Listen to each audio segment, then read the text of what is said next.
Good morning. An Indonesian official says this morning they suspect the jet that crashed into the sea is now at the bottom of the ocean, but there has been no sign of the missing plane yet. Today, a relaunch of the rescue mission using ships, aircraft, and helicopters, but rescue teams don't know where exactly the plane went down. Authorities say they are combing a very broad search area over the Java Sea using radar data from the plane's last contact, the flight track, and last known coordinates. The plane was flying from Indonesia to Singapore yesterday.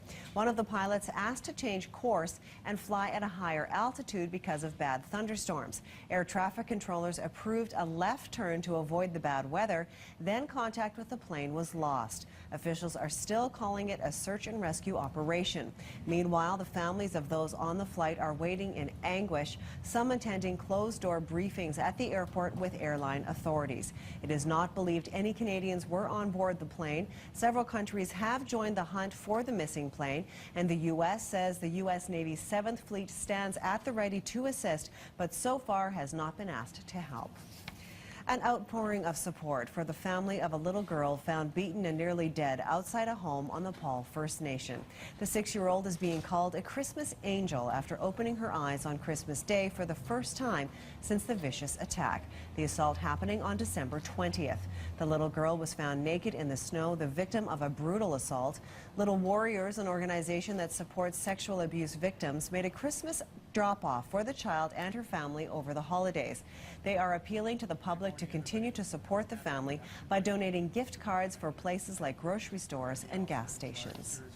Situations like this, it'll take a long time, obviously, physically for her to heal and also emotionally. And that's why we want to get all the stuff so that the family doesn't have to worry about anything else except focusing on their beautiful little Christmas angel. 21-year-old James Clifford Paul is charged with attempted murder, aggravated sex assault, and kidnapping. He's due in court January 7th. The busiest time at the Calgary Food Bank has come and gone, but things will pick up quickly after New Year's.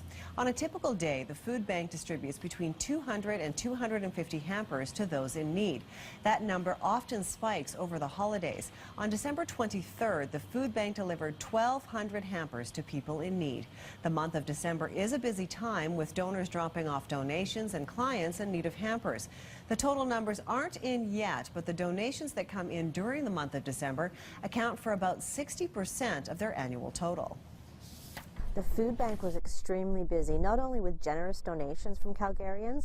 It was great to see the cars coming and people bringing financial donations, but unfortunately we were very busy with clients this year too. If you'd like to make a donation, everything you need to do that can be found online at calgaryfoodbank.com. Investors are closely watching falling oil prices. Crude prices have been nearly cut in half since the summer. At the pump, gasoline still in the 81 to 88 cent range, even lower than that at Costco.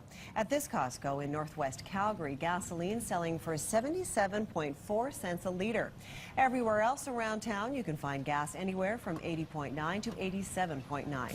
Across the country, gas prices are at a 4-year low, with the national average at less than $1.